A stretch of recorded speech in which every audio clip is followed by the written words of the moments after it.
Leitura do livro O Conhecimento do Santo, de A.W. Tozer. Capítulo 12. A Onipotência de Deus. Nosso Pai Celestial, nós te ouvimos dizer: Eu sou o Deus Todo-Poderoso. Caminha perante mim e sê perfeito. Mas, se tu não nos capacitares pela imensurável grandeza do teu poder, como poderemos nós, fracos e pecadores por natureza, caminhar em perfeição? Concede-nos aprender a nos apoiar nas obras do elevado poder que operou em Cristo, quando tu o levantaste dos mortos e o colocastes à tua direita nos lugares celestiais. Amém. Em sua visão, João, autor do Apocalipse, ouviu como se fosse a voz de uma grande multidão, e a voz de muitas águas, e a voz de poderosos trovões, ressoando através do universo. E o que a voz proclamava era soberania e onipotência de Deus. Aleluia! Pois o Senhor, Deus onipotente, reina. Soberania e onipotência são inseparáveis. Uma não existe sem a outra. Para reinar, Deus deve ter poder, e para reinar soberanamente, Ele deve ter todo o poder. E é isso que o onipotente significa: deter todo o poder. A palavra vem do latim e é idêntica em significado ao termo mais familiar, Todo-Poderoso. Este último aparece 56 vezes na Bíblia em língua inglesa e jamais se refere a alguém além do próprio Deus. Somente Ele é todo-poderoso. Deus possui aquilo que nenhuma criatura pode possuir: uma incompreensível plenitude de poder, uma potência absoluta. Sabemos disso por revelação divina. Mais uma vez que o sabemos, é algo que está em perfeito acordo com a razão. Partindo do princípio de que Deus é infinito e que existe por si mesmo, vemos imediatamente que Ele deve ser também todo-poderoso. E a razão se ajoelha em adoração à onipotência divina. O poder pertence a Deus, diz o salmista, e o apóstolo Paulo declara que a própria natureza dá testemunho do eterno poder da deidade. Romanos 1:20. Tal conhecimento nos leva ao seguinte raciocínio: Deus tem poder. Como Deus também é infinito, o que quer que Ele possua deve ser igualmente ilimitado. Logo, o poder de Deus não tem limites, Ele é onipotente. Podemos ver também que Deus, por ser o Criador autoexistente, é a fonte de todo poder. E se a fonte de algo deve, no mínimo, ser igual àquilo que dela emana, Deus necessariamente é igual à soma de todo o poder que existe. E isto, novamente, equivale a dizer que Ele é onipotente. Deus delegou poder às suas criaturas, mas por ser autossuficiente, não lhe é possível abrir mão de nenhuma de suas perfeições, uma das quais é seu poder. Portanto, Ele jamais perde uma partícula sequer de seu poder. Ele dá, mas não perde o controle. Tudo o que Ele dá continua sendo seu e a ele retorna. Ele continua sendo o mesmo eternamente, o Senhor Deus onipotente. É impossível ler as Escrituras com empatia sem perceber a radical disparidade entre a perspectiva dos homens na Bíblia e a dos homens modernos.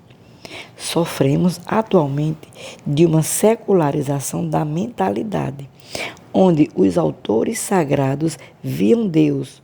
Nós enxergamos as leis da natureza. O mundo deles estava totalmente povoado. O nosso praticamente vazio. O mundo deles era vivo e pessoal. O nosso, morto e impessoal. Deus reinava sobre o mundo deles. Nosso mundo é dominado pelas leis da natureza e nós mesmos ficamos distante da presença divina. E o que seriam essas leis da natureza que substituíram Deus na mente de milhões de pessoas? Lei pode ter dois significados. O primeiro é uma regra externa sustentada por autoridade, como as regras usuais contra roubos e assaltos. A mesma palavra é empregada para denotar a maneira uniforme com que as coisas funcionam no universo.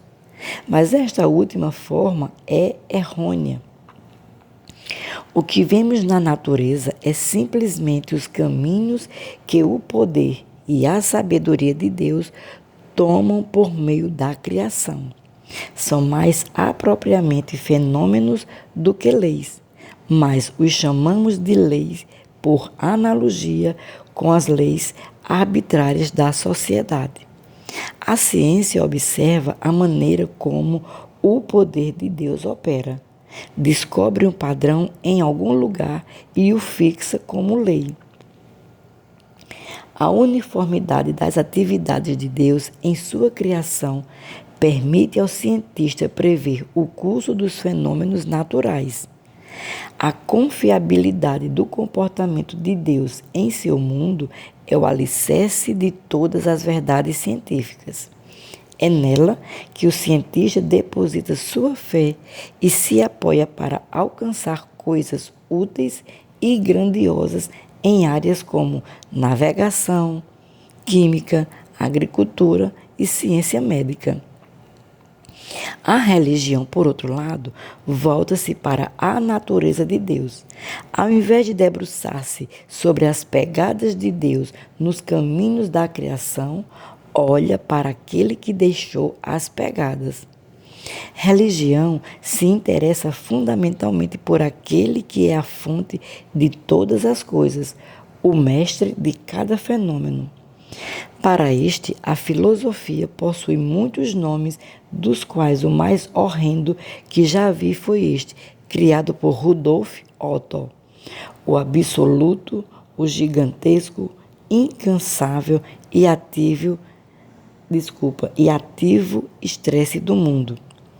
O cristão se deleita em lembrar que este estresse do mundo certa vez disse: "Eu sou", e que o maior mestre de todos orientou seus discípulos a dirigir-se a ele como se dirigiam a uma pessoa.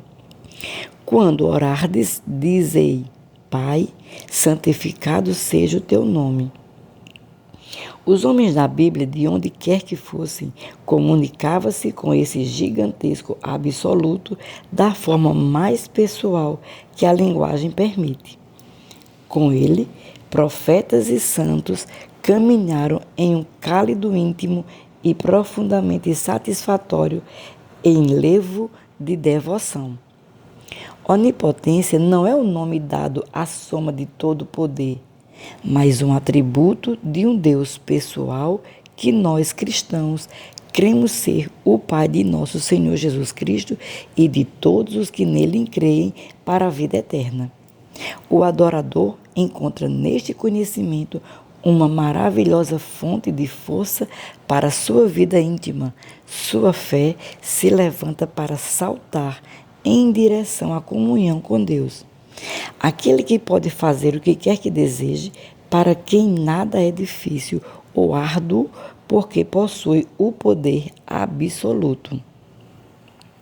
Por deter todo o poder do universo, o Senhor Deus Onipotente pode fazer qualquer coisa com a mesma facilidade. Todas as suas obras são executadas sem esforço. Ele não gasta energia alguma que necessite sem ser recomposta. Sua autossuficiência torna desnecessário que ele busque renovo fora de si próprio. Todo o poder necessário para que ele faça aquilo que deseja fazer está dentro da plenitude de seu próprio ser infinito. O pastor presbiteriano A.B. Simpson, chegando à meia-noite com saúde frágil, profundamente desanimado e pronto a abandonar o ministério, ouviu por acaso aquele simples hino negro espiritual. Nada é difícil demais para Jesus. Não há quem possa operar como ele. E esta mensagem atingiu seu coração como uma flecha, levando fé, esperança e vida para o corpo e a alma. Ele buscou um local de descanso e, após uma temporada a sós com Deus, levantou-se completamente curado e seguiu adiante, cheio de alegria, para fundar aquela que desde então tornou-se uma das missões maiores internacionais do mundo. Por 35 anos, após aquele encontro com Deus, ele trabalhou grandemente a serviço de Cristo. Sua fé no Deus de ilimitado poder lhe deu toda a força de que precisava para continuar. Todo-Poderoso, curvo-me ao pó perante ti. Igualmente os querubins se curvam, em calma e serena devoção te adoro.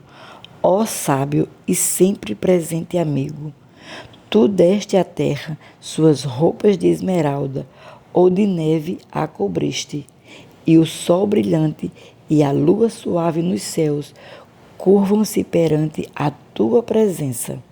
Escrito por Sir John Bowman. E aqui encerramos o capítulo 12.